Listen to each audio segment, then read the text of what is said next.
자, 오늘 마가복음 우리 2장 우리 13절에서 17절의 말씀을 좀 묵상하도록 하겠습니다. 우리 지난주 어떤 말씀이었죠? 지난주 우리 중풍병자가 노임을 받았던 사건입니다. 그 중에 좀 작은 소란이 한 가지 있었죠. 소란도 아니었죠. 그 예수님의 치유하시는 장면을 바라보던 유대의 종교 지도자들의 마음속에 어떤 생각이 일어났습니까? 어떻게 죄사하는 권세가 있다고 하는가? 이건 신성모독이로다 라고 하는 마음속의 생각을 주님께서 아시고 그들을 반박하셨습니다. 어떻게 반박하셨죠? 내 상을 들고 일어나 걸어가라 라고 말하는 사람이 보기에 더 어려운 것을 하게 함으로써 주님께 죄사함의 권세가 있는 것을 선언하셨습니다. 여러분, 우리 주님께서는 우리를 위해서 이 땅에 죄의 권세를 다 멸하기 위해서 오셨습니다. 여러분, 자유하시고 어떤 것에도 매이지 마시고 주님께서 우리에게 그 자유를 선포한 만큼 그 복음의 은혜, 이 잔치. 그래서 이제 다음 주나 아마 다다음 주는 우리 교회가 설립 기념 주일이기 때문에 제가 마가복음 잠시 쉴 텐데 그 다음 주에 나오는 이제 예수님이 이제 오늘도 약간 나와요. 우리가 신앙생활이 일종의 잔치요 축제라고 하는 측면이 있습니다. 예수님이 계시는 동안에 신랑이 있을 동안에는 금식할 것이 아니라 잔치를 베풀 것이다 라고 이야기를 하거든요. 여러분, 마음껏 누리시고, 그러니까 우리가 이제 주로 신앙을 어려운 문제를 해결받고 고통에서 노임받고 이것도 나름 나쁘진 않지만 주님이 우리에게 원하시는 것은 기쁨의 잔치에 들어오라는 겁니다. 이 자리에 들어와서 마음껏 누리고, 왜요? 우리의 모든 어려운 문제, 죄의 문제에서 전부 다 노임받았기 때문에 여러분, 이번 한 주간도 마침 휴일도 중간에 있잖아요. 마음껏 기뻐하시고 우리 주님을 높이시는 복된 한 주가 되시기를 주의 이름으로 축원드립니다. 그렇게 주님께서는 중풍병자를 고치시면서 죄사함을 우리에게 선포하셨습니다. 자, 이제 오늘은 한 제자를 부르시는 장면이 등장합니다. 그런데 오늘 이 불렀던 이 사람이 하필 좀 문제가 좀 많은 사람이었습니다. 자, 오늘 이제 이 주님이 제자 한 명을 부르시는 이 장면을 통하여서 우리에게 어떤 교훈이 있을지를 살펴보도록 하겠습니다. 자, 예수님께서 이제 중풍병자를 고치신 이후에 13절을 보시면 예수께서 다시 어디를 지나가셨다고요? 바닷가에 나가심에, 그렇죠. 그 갈릴리 호숫가로 다시 가셨던 것이 분명합니다. 나가심에 큰 무리가 나왔거늘 예수께서 그들을 가르치시니라. 아마도 해변에서 야외에서 예수님께서 그들을 모아놓고 말씀을 선포하셨던 것 같습니다. 그렇죠? 자, 그러면서 한 사람을 이제 부르세요. 자, 14절 다 같이 시작. 또 지나가시다가 알페오의 아들 레위가 세관에 앉아 있는 것을 보시고 그에게 이르시되 나를 따르라 하시니 일어나 따르니라. 네, 어떻게 됩니까? 누구를 부르시죠? 네, 레위라고 하는 사람을 부르셔서 이제 이 사람을 제자로 삼으시는 현장입니다. 여러분, 다시 예수님께서 갈릴리 호숫가의 한 동네에서 말씀을 선포하시고 한 동네를 지나가시던 참이었습니다. 근데 마침 한 사람이 눈에 들어오는 거예요. 그 사람이 누구냐? 바로 이 레위라고 하는 사람이었고, 이 레위는 다른 이름으로는 마태라고 하는 이름이 있고 우리가 잘 알고 있는 마태복음을 기록한 사람입니다. 그래서 이 사람의 이름이 원래 두 개였는지 아니면 예수님을 만나서 제자가 되고 난 뒤에 마태라는 이름으로 개명했는지는 분명치 않으나 그는 레위라고도 부르고 그래서 소위 레위 마태 이렇게 부릅니다. 그래서 레위는 이름입니다. 레위 지파의 레위와 음은 같지만 이름으로 활용되어졌습니다. 12제자 중에 한 명이죠. 이 레위가. 그 사람의 직업이 무엇이었습니까, 여러분? 그렇죠. 세리였던 이 레위입니다. 그래서 이제 오늘 말씀을 우리가 좀 제대로 이해하기 위해서는 이 예수님 당시에 이제 로마가 펼쳤던 이 세금 정책과 이 레위에 관한 이 규례들을 몇 가지 좀 간략하게나마 좀 살펴볼 필요가 있습니다. 아마 제가 설교 중에 몇 번 이제 지나가는 듯 이제 말씀드렸던 기억이 나는데 오늘은 몇 가지 조금 좀 살펴보도록 하겠습니다. 이 당시 로마는 또 당시 이제 유대도 거의 이제 로마의 속국이나 마찬가지였던 상황인데요. 아주 가혹한 세금 정책을 펼쳤습니다. 로마가 거의 모든 전쟁에서 승리했잖아요. 전쟁에서 승리를 하고 난 뒤에 그 로마가 항상 했던 것이 무엇이냐면 지금도 현대 나라에서도 그렇고 전쟁에서 이기고 나면 전쟁을 이긴 그 기념을 하지 않습니까? 그것을 그때 당시에는 큰 건물들을 세움으로써 그들의 전쟁의 승리를 기념했다라고 합니다. 그리고 또 반복되게 또 다른 전쟁을 준비하기 위해서 그들이 무엇을 했죠? 그 유명한 로마의 도로를 닦아놓지 않았습니까? 그게 지금까지도 남아있고, 여러분 그렇게 토목 정책을 펼쳤을 때, 이 건축 정책을 펼칠 때 이게 말은 좋고 우리가 지금은 뭐 로마를 배운다 이렇게는 하겠지만 그 현장 속에 살고 있는 민초들은 고통이었는데, 건축에는 뭐가 필요하겠습니까, 여러분? 건축하는 분들 잘 아시죠? 우리 요즘 건축 어떻게 합니까? 어제도 제가 이제 건축한 분 가서 이제 개업 예배 비슷하게 좀 드려주고 왔는데 대부분 다 대출 받잖아요. 건축에 뭐가 필요하죠? 돈이 필요합니다, 돈. 그런데 로마 시내에서만 거치는 자국민들의 세금으로는 그 국가적인 이 토목 사업을 감당을 할 수가 없는 겁니다. 그래서 그들이 전쟁에서 이긴 속국들에게 아주 가혹한 이 세금 정책을 펼칩니다. 어마어마한 재정이 필요했던 사업이었는데, 그래서 여러분 요즘도 그렇지만 우리가 지금 간접세나 뭐 토지세나 소득세를 갑자기 뻥튀기해서 올리기는 쉽지 않습니다. 국민의 여론도 그렇고요. 그런데 그들은 일정한 기준 없이 식민지 백성들에게는 아주 가혹할 정도의 세금을 매겼습니다. 제가 얼마 전에 말씀드렸던 인두세, 그렇죠? 사람의 머리당 하나씩 계산하여서 아주 과도한 세금을 매겨서 이것은 로마 사람들에게는 매기지 않고 오직 속국들에게만, 특별히 유대인들에게 가혹하게 이 정책을 펼쳤기 때문에, 이것 때문에 유대인들이 유대인 봉기를 일으키는 계기도 되었을 정도로 아주 가혹한 정책이었습니다. 그들의 자존심을 긁는 이런 사건이었습니다. 그런데 이 로마는 참, 로마 사람들이 정말 좋은 말로 하면 머리가 좋았고 나쁜 말로 하면 정말 교활했습니다. 그 속국들의 세금을 걷는데 로마 관리들을 보내지 않고 그 유대인 자국민들 중에서 사람들을 세워서 우리로 말하자면 일제압자비를 세운 겁니다. 그래서 다른 것을 한 게 아니라 돈을 착취하고 갈취하는데 세리라고 하는 이름으로 자국민들을 꼭 세우도록 했습니다. 그래서 오늘 레위 사람도 로마의 세금을 걷는데 역할을 했던 유대인들이었다라고 하는, 동족의 피를 빨아먹고 사는 사람들이었습니다. 오늘 이 세리였던 이 레위가 어디에 있었다고요, 여러분? 갈릴리 근처에 있는 세무서에서 일했던 사람인 것으로 추정할 수 있겠죠. 그런데 당시의 문헌을 찾아보면 갈릴리에서 로마에 보냈던 세금이 크게 두 종류가 있었다고 합니다.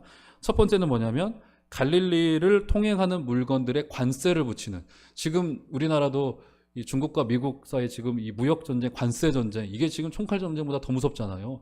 그것 때문에 지금 우리나라도 막 새우등 터지려고 하고 있는 지금 상황이잖아요. 그것처럼 갈릴리로 통행하는 모든 물건에 과도할 정도의 세금을 매겨서 세금을 내지 않을 수 없어요. 먹고 살려면 세금을 내야 되잖아요.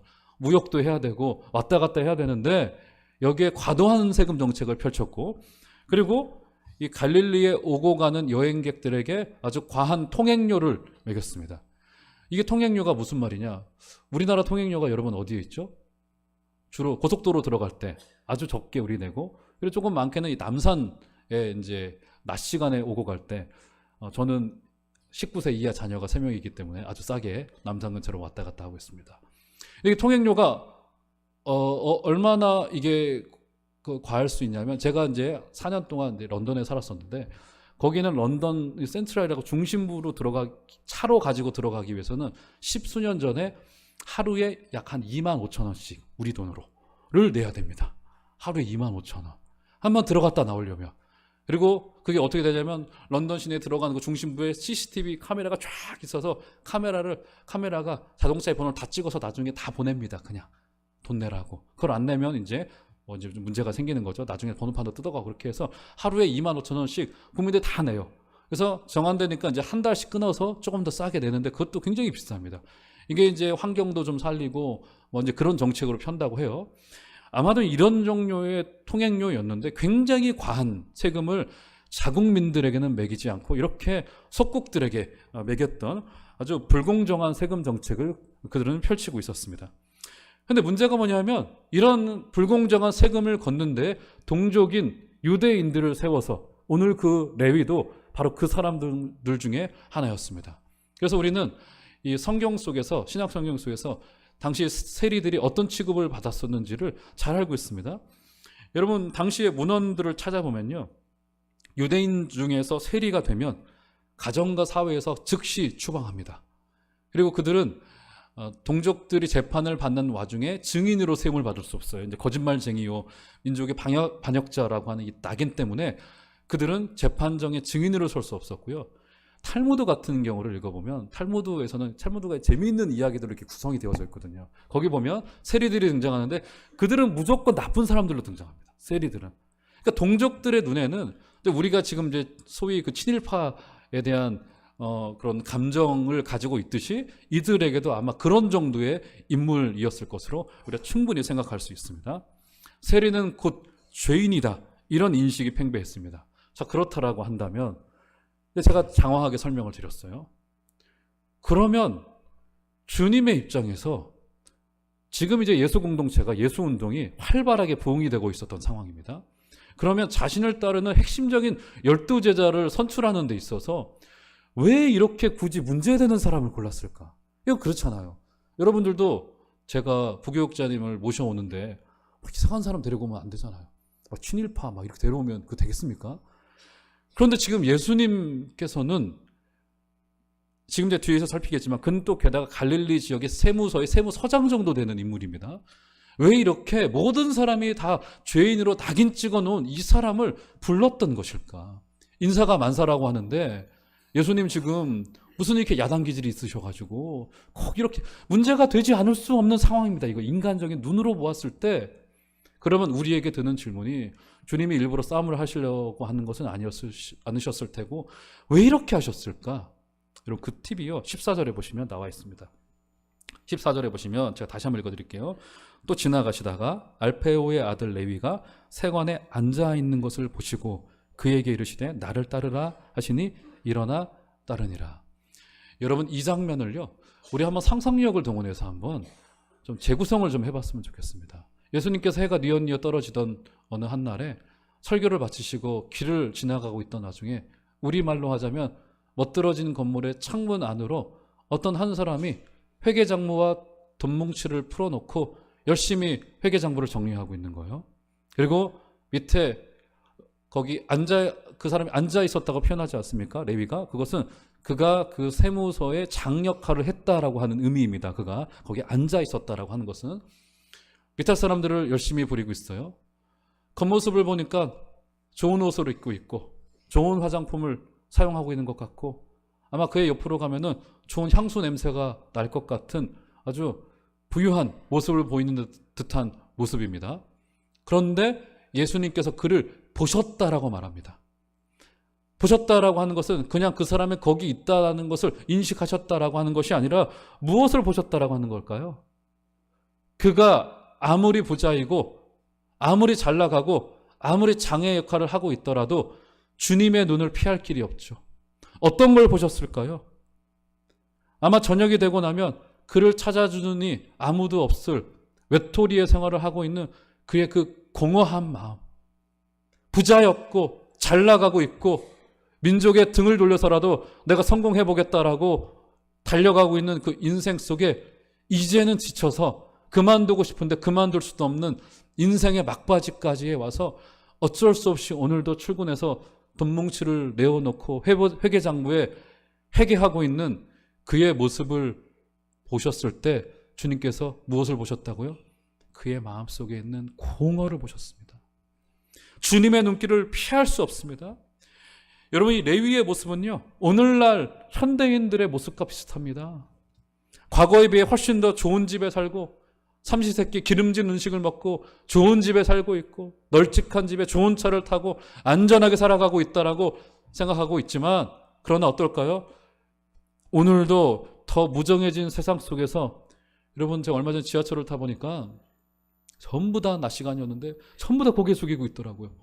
전부 다 고개 숙이고 자기들 할 일만 보고 있어요. 이 조그만 세상을 의지하였어.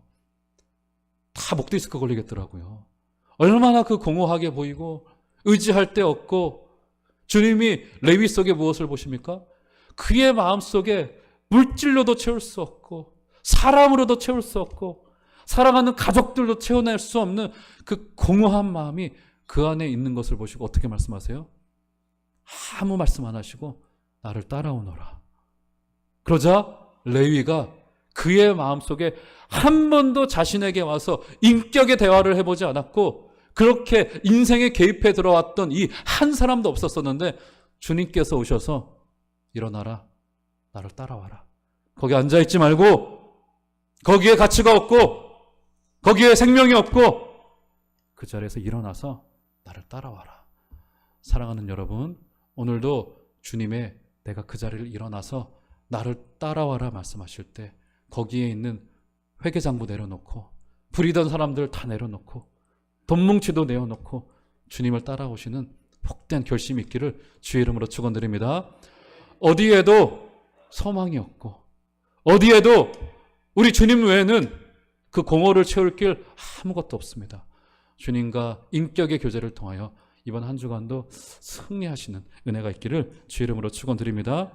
그래서 진짜 인생의 여정, 지금까지 헉헉거리면서 내 마음대로 내가 소유한 것을 의지한 대로 살아왔던 우리의 모습이었으나 이제 그래서 진짜 인생을 살아내시는 은혜가 있기를 정말로 부탁드립니다. 자, 그런데 이제 이 일 때문에 이제 여기도 이제 몇 가지 좀 소동이 좀 일어나기 시작합니다. 자, 15절을 보시면 그의 집에 앉아 잡수실 때 많은 세리와 죄인들이 예수와 그의 제자들과 함께 앉았으니 이는 그러한 사람들이 많이 있어서 예수를 따름이러라.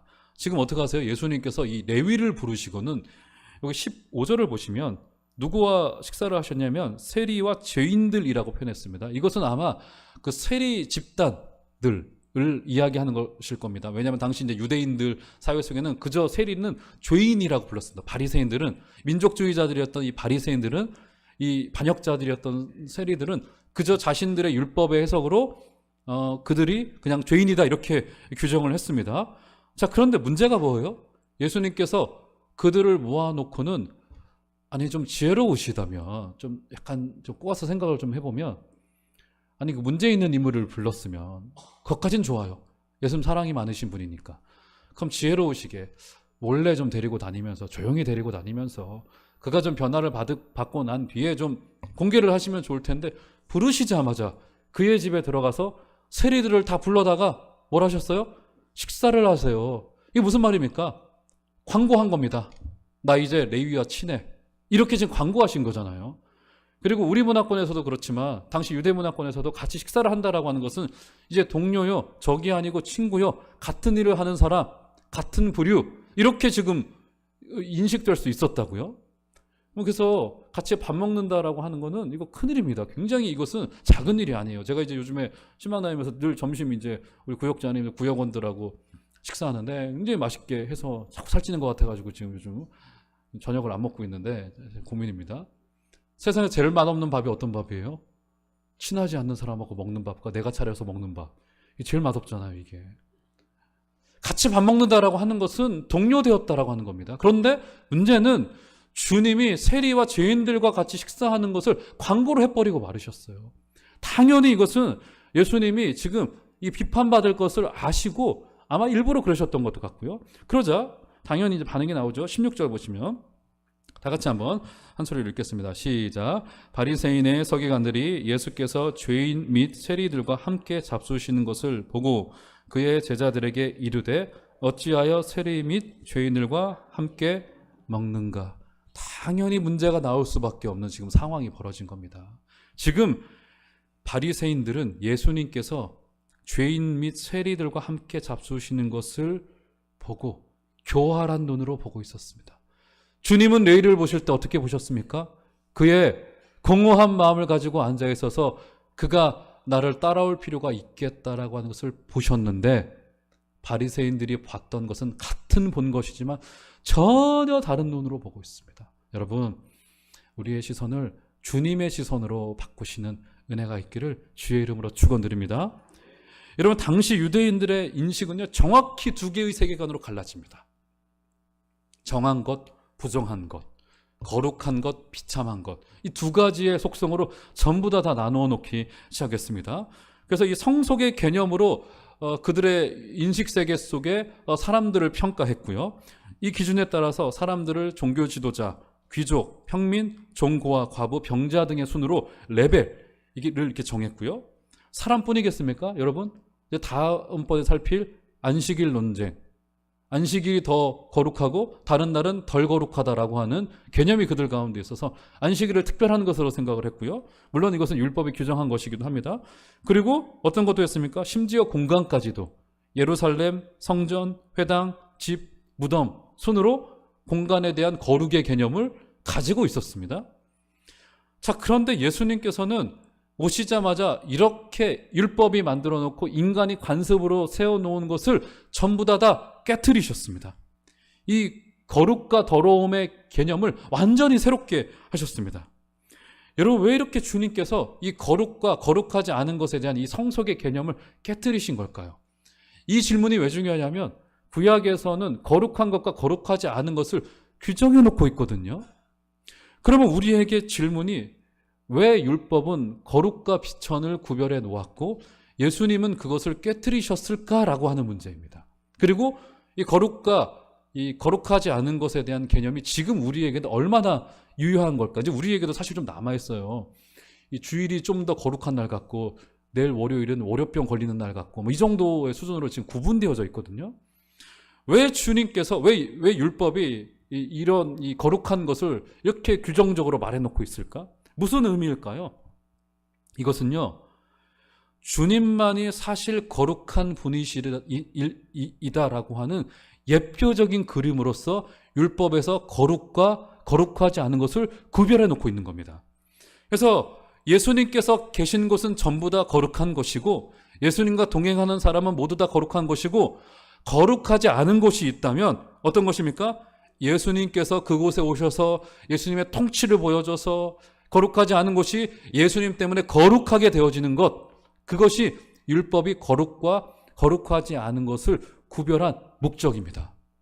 그래서요, 여러분, 우리는 모든 것에서 주님이 드러나게 해야 됩니다.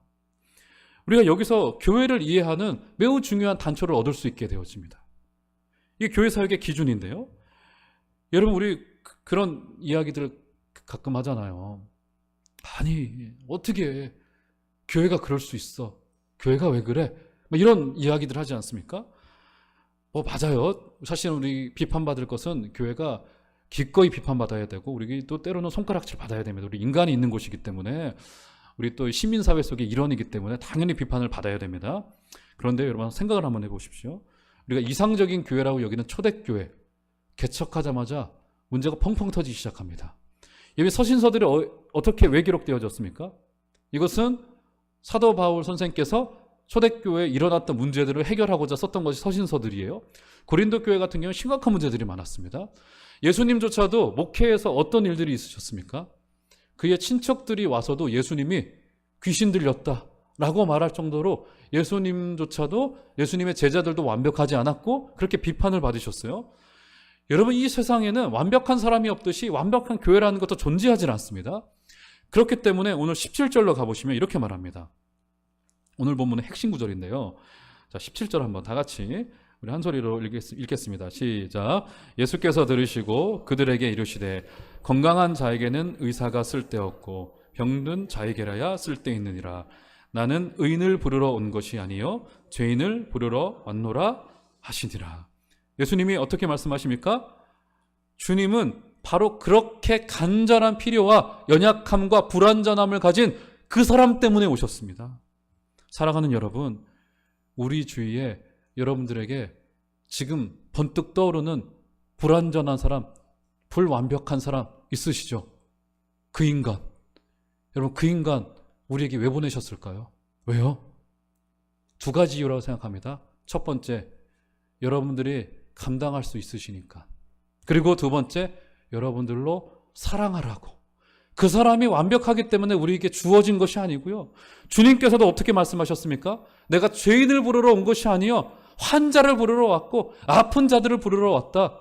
주님도 거기로 가셨는데 여러분, 완벽한 인간 없고요. 완벽할 뿐입니까? 아주 내 마음에 들지 않는 사람들이 훨씬 더 많고요. 근데 왜 보내셨다고요? 그런 그 사람 사랑하라고. 우리에게 소명으로 주신 것입니다.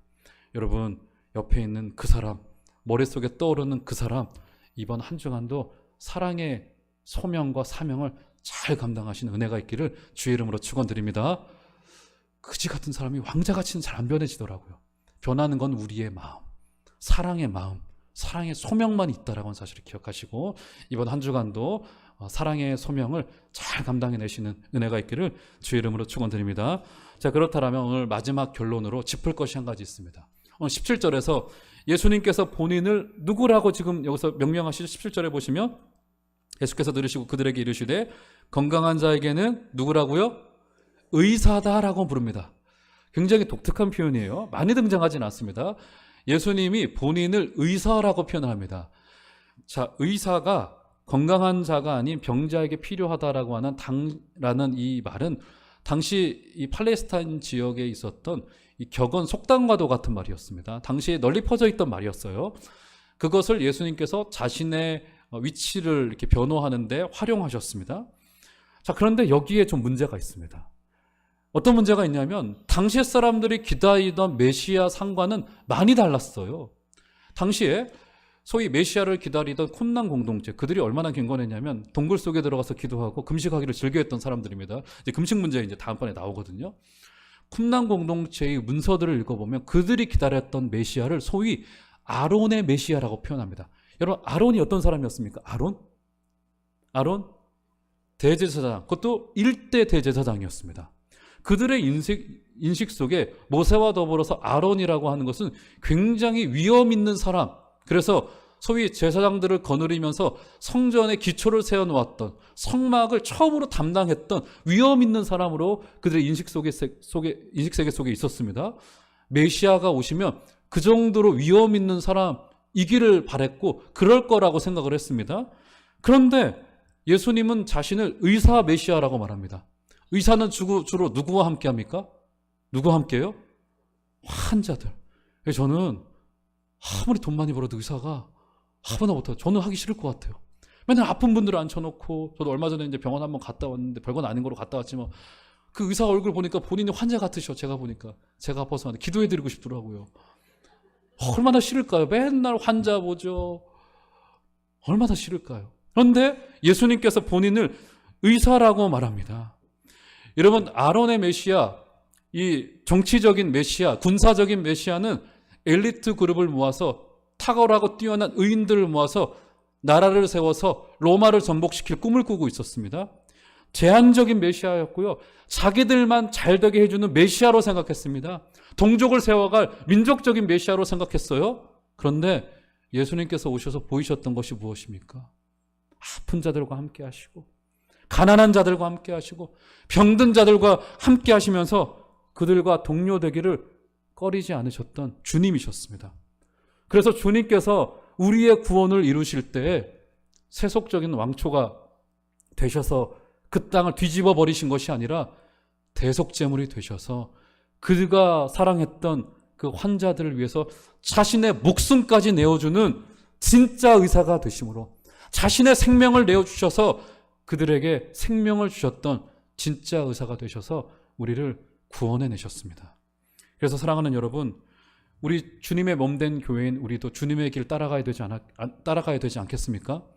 여러분, 그래서요, 우리 거룩은 추구하되 하나님보다 더 거룩할 필요는 없을 것 같습니다. 우리 가끔 좀 하나님보다 더 거룩한 모습이 있는 것 같아요. 이거는 해야 된다, 저거는 말아야 된다. 이거 예수님께서 오셔서 관습을 다 깨트리셨는데 우리는 이것도 해야 되고 저거는 하지 말아야 되고, 특히 우리 교단이 그게 굉장히 많습니다. 보수적인 교단이고 뭔가 이 진리를 수호해야 된다라고 하니 이 깊기 때문에 생명을 위해서라면 우리의 장점도 내려놓고 관습도 내려놓고 심지어 우리의 직분도 내려놓고, 제가요 지난주 금요일 기도회 때 말씀드렸는데 요즘에 그 신방 다니면서 제가 고민이 한 가지가 있어요.